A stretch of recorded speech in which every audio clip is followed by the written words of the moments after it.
And we continue now with our exclusive interview with the 45th President of the United States, Donald J. Trump. And we were just talking about how things would be different in this country, I mean, everywhere, but certainly with regard to negotiations with OPEC and Saudi Arabia and the disaster that we had. Speaking of negotiations, you know, right now the situation with Ukraine and Russia, a lot of people think this is a good time to start peace negotiations, but a bunch of people here in D.C., they only want unconditional surrender and retreat. Do you think Putin's the kind of guy who would accept unconditional surrender, or do you think now is the time to actually sit down and try to negotiate a peace? Well, I know him very well, and it would have never happened. And I'm not just talking about because oil would have been down. You know, one of the reasons that this is going on and going on so horribly is that the oil prices are so high, the price per barrel, which is, you know, he makes a fortune on the oil, an absolute fortune. Well, it would never be anywhere near that number, so just that way. But even just by the relationship, by understanding, he'll understand me, I'll understand him, zero chance that that would have happened, regardless of oil. But the oil would have kept it down. The oil would have not permitted that to happen. Yeah. You know, he's never made the kind of money that they're making selling oil. When you hit anywhere close to $100 a barrel, that goes for other oil states, too. If you look at, you know, Saudi Arabia, what they're making, all of them, they're making so much money right now. And what do? The highest price in the history for gasoline, for oil. And what do? We stop producing it. Yeah. Yeah. And we're having to import it from all our enemies.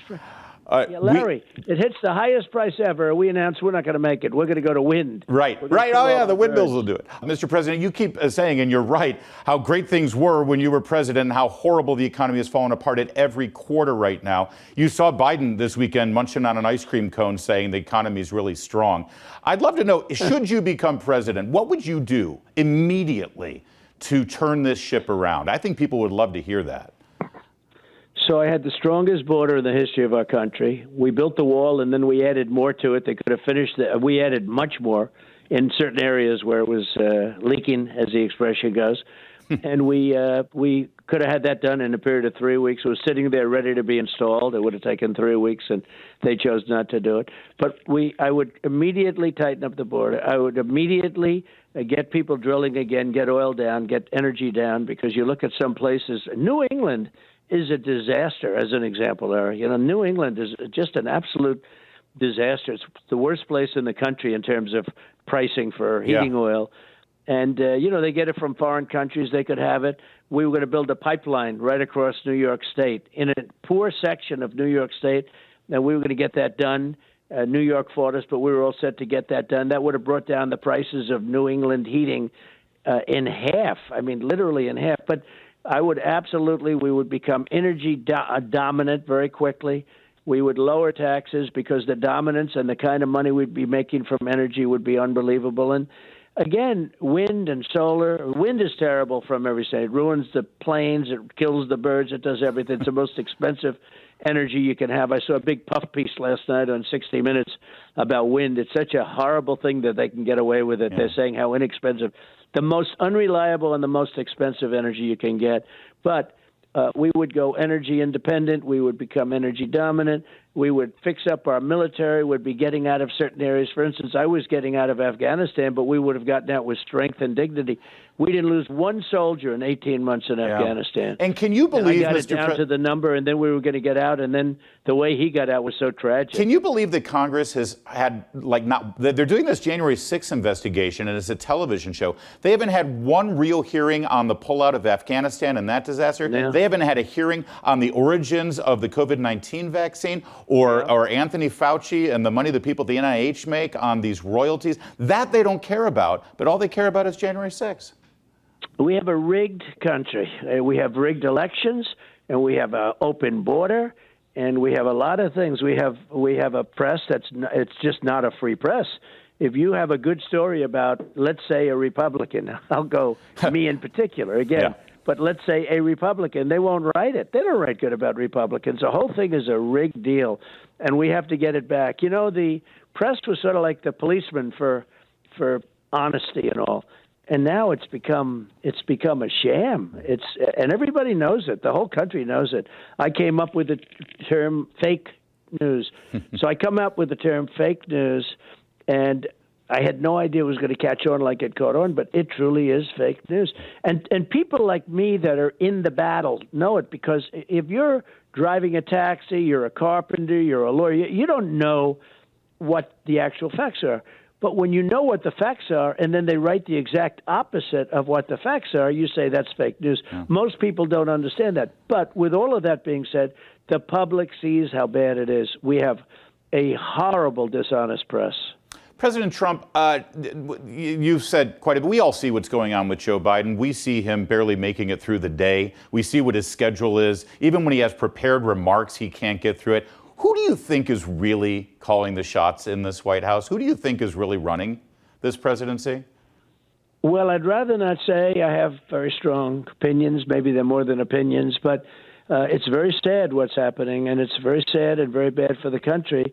And you look at President Xi, who's now going to get yet another term. You know, he'll be president for life, essentially. But you look at President Xi, and you look at all of these leaders of these countries at the absolute top of their game. And I know I dealt with every one of them. They are sharp, and they're at the top of their game. And they don't get it either. And we're not. Nobody gets it. We are not. Somebody thinks we're playing four-dimensional chess, okay? Maybe there's something that they don't get. Like, can you imagine President Xi when he has a conversation? Yeah. He probably hangs up. He says, there's something we don't know about. This is four-dimensional. Yeah, we're not playing, please, we're playing rock, paper, scissors over here right now, Mr. President. You know what? Sadly, we're not playing four-dimensional chess. I wanted to ask you, you had some remarkable moments in the White House during your presidency with Kanye West. I did love the way that you could reach into pop culture and sort of speak to new audiences with conservative values. But boy, he's been saying some really offensive things lately about your own son-in-law, Jared Kushner, and about Jewish people, Jewish Americans writ large.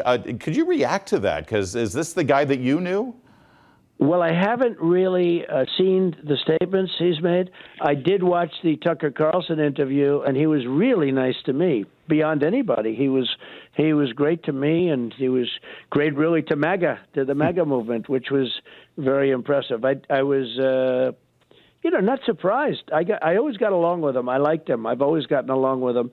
So I don't really know what statements he made. Sometimes he'll make a statement, and a lot of people will think it's worse than he means it to be. But I think that I was certainly very. You know what I'm talking about. He was really high on a guy named Donald Trump. Yeah, well, he still is. He still is. He has great things to say about you. Exit question. I always like to get you to comment on things that have nothing to do with politics. I know you're a big football fan, and I'm hearing all this crap from New York fans saying there's going to be a Giants-Jets Super Bowl. Please tell me you're not going down. You're not walking down that path, are you? Because nobody wants that in America. Well, I don't know if they don't want it. It's whatever it is. I assure you, nobody wants a Giants-Jets Super Bowl. Oh, really? Okay. But you do have two great coaches, and they're certainly doing very well. The Giant game yesterday was amazing. The Jets, look at the Jets, what they're doing. And this wasn't predicted for either team. No. And it's a great thing for New York. New York is just being absolutely battered by crime and by bad business and a lot of bad things happening in New York. And so it's certainly a good thing for New York. You think Lee Zeldin's going to win that race? Well, he has a chance. If it doesn't happen now, it'll never happen. It's a place that's difficult to win. I think you have a lot of rigged electioneering in New York, to be honest, because I don't believe it's the kind of numbers. I did reasonably well, and very well, actually, in New York. Some parts of New York I did phenomenally well. But, they say a Republican can't win. I doubt that. I disagree with it. I think Lee has a very good chance. Look, the crime is horrible. The business is horrible. We have a corrupt attorney general in New York. We have all of these terrible people. These are terrible people.